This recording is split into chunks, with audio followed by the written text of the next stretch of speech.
हर कुछ महीनों के बाद एक फेमिलियर सी हेडलाइन आती है, rupee hits all time low against dollar. And लोग कंफ्यूज होते हैं, क्या इंडिया वीक हो रहा है? But the truth is, currency fall is not equal to country fall. आज हम समझेंगे रूपी गिरता क्यों है, कैसे गिरता है, इसका इंडिया पर क्या इंपैक्ट होता है और क्या आरबीआई रूपी को कंट्रोल कर सकता है। First, let's just understand two basic concepts, exchange rate and demand and supply of dollar. Exchange rate का मतलब होता है एक यूएस डॉलर के बदले कितने रुपीस। अगर एक यूएस डॉलर 70 से 83 हो जाता है तो रूपी डेप्रिशिएट होता है। डॉलर अगर ग्लोबली स्ट्रांग होता है तो ज्यादातर करेंसीज वीक होती हैं। Second is demand and supply of dollar. Dollar की डिमांड बढ़ती है imports, crude oil, foreign loans and overseas investments. Dollar की सप्लाई आती है एक्सपोर्ट्स, एफडीआईज, एफआईआईज एंड रेमिटेंसेस। जितनी ज्यादा डिमांड होगी रुपी की वैल्यू उतनी ही वीक होगी। Now let's just understand some of the major reasons why rupee falls. First is oil pressure. India almost 85% तक oil import करता है। If oil price spikes, India को ज्यादा US dollars चाहिए and rupee becomes weak.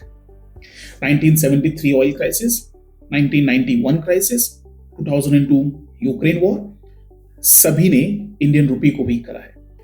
Second reason, foreign investments.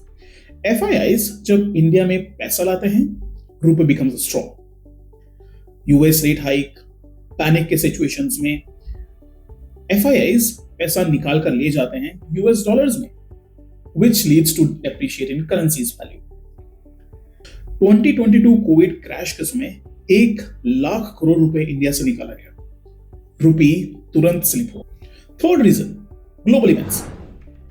ये आप याद रख सकते हैं, world panic is equal to dollar strong. Russia Ukraine war, middle east conflict, recession fears, सभी रूपी को वीक बनाते हैं। फोर्थ रीजन, ट्रेड डेफिसिट और current account deficit. If imports are greater than exports, dollars बाहर जाते रहते हैं। India का trade deficit 20 to 25 billion dollars तक पहुंच जाता है, which creates long-term pressure on. Apart from these major reasons, there are some other reasons too, which includes some internal structural problems. First, strong politics. Strong politics leads to strong currency. Weak politics creates instability, which leads to crash.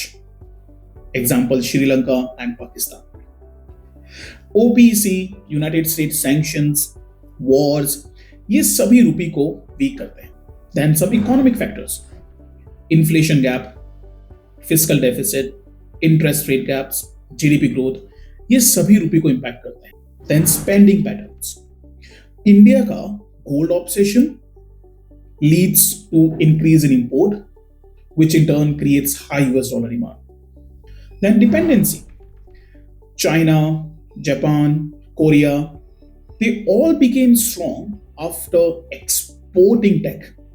India अधिकतर chips import करता है, which is high US dollar demand dependency.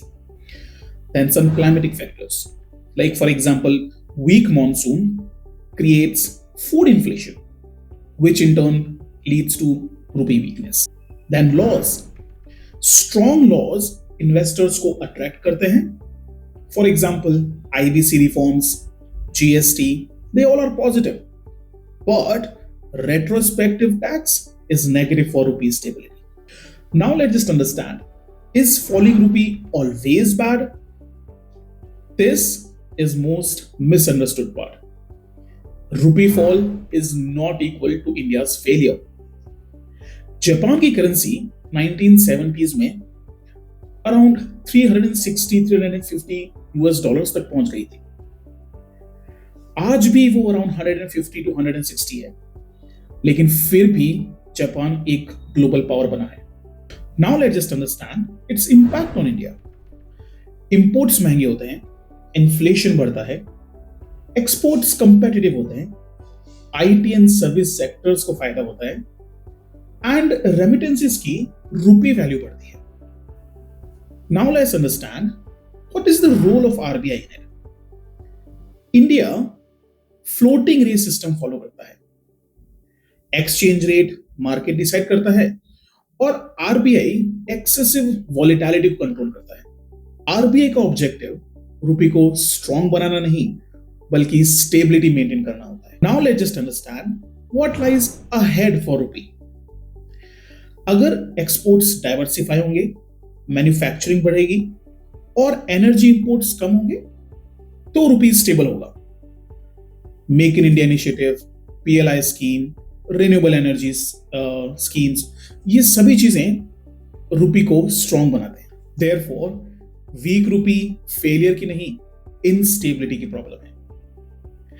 रुपी गिरता है अगर economy ज्यादा consume करती है और रुपी स्ट्रॉन्ग होता है अगर इकोनॉमी ज्यादा प्रोड्यूस करती है। स्ट्रॉन्ग इकोनॉमी से ही स्ट्रॉन्ग करेंसी आती है। And rupee failure is not equal to national weakness, it's a complex economics. As Raghuram Rajan once said, strong economy matters more than strong currency. India की story एक weakness की नहीं, एक rising power की journey है। Thank you so much.